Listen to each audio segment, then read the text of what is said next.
Letting go of our desires, our wants, our needs is certainly easier said than done. In fact, we're kind of programmed, at least in the West, to be attached, and we're told that there is one way to get anything we want: work hard. If you want to be successful, work hard. If you want to be rich, work hard. If you want a certain job, just work hard. And by all means, try hard. Put all your heart into it genuinely. Be excited, be happy, be enthusiastic about it, even if it requires efforts and sacrifices. But don't forget that you cannot control the outcome.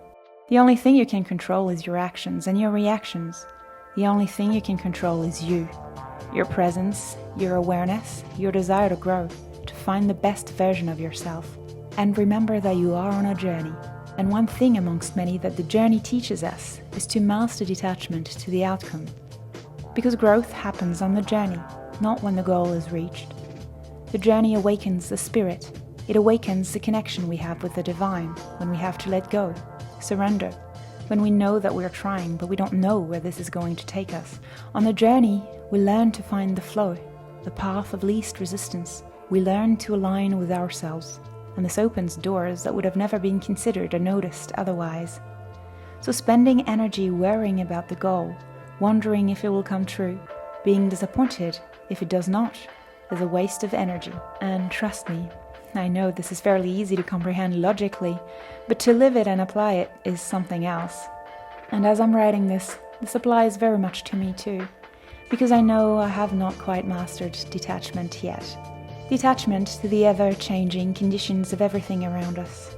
The truth of the matter, literally, is that in this realm, everything is ever-changing. As much as we sometimes want to stay in our comfort zone, as much as people are attached to their youth, to their country, to the way things are done a certain way, no matter what, things will change. And we have to come to terms with that. Accept it. Embrace it. Remember that the one real and changeable factor is us, soul, and our communion with the divine at every instant, every moment that we are aware of it. This illusion that we have stabilized into a sort of created equilibrium is true only in the present moment. Still, everything is constantly moving and changing around us, and continually will, because this is how this realm differs from its source. Constant change and motion. So living anew can seem hard until you reach that threshold. Learning, changing, is forcing through the resistance of comfort. Even if comfort is sometimes uncomfortable, the known is always more comfortable than the unknown. As you learn, as you change, as you grow, you might plateau, you might fail, you might feel like you have wasted your time, and be in some sort of existential feeling. This is the feeling of forces in opposition. You are literally feeling the resistance of the state of comfort you're trying to break and renew, trying to prevent you from expanding. But the determination will grow eventually, and when you reach that threshold, that phase change point, where you're not fighting against the resistance anymore, you get the opposite feeling, the feeling of the flow. You feel like you can do anything, and then you become excited to learn, to outgrow yourself. You come to want more of that feeling because you know what comes after it. You have tasted the ecstasy of knowing that you can do it, that you are safe, you are supported. You have witnessed the universe talking to you, talking through you. You have felt the wider perspective, not just your perspective. You have felt beyond your body, your mind, and even your intelligence. You have felt the perspective of the eternal self. You have reconnected with you as soul. You have realized that you are beyond the layers, the construct you have made of it. That is flow, when you forget yourself. And remember, yourself. And in the process you heal, you learn not only new things, new skills, you learn to find value beyond the outcome. You find worth in yourself and your connection with the divine that is eternal and unchangeable.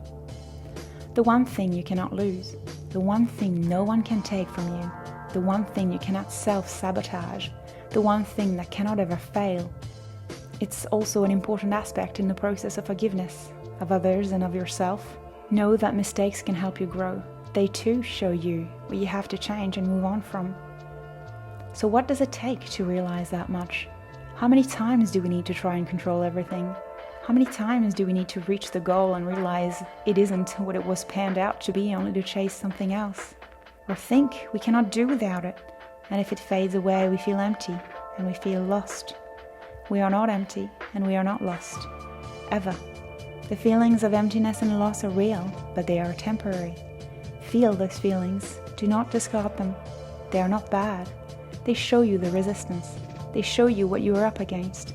So keep trying, with your heart open to all possibilities, but without attachment to the outcome. I pray that you may be supported and guided on your path, that you may find and achieve the purpose of your highest truth.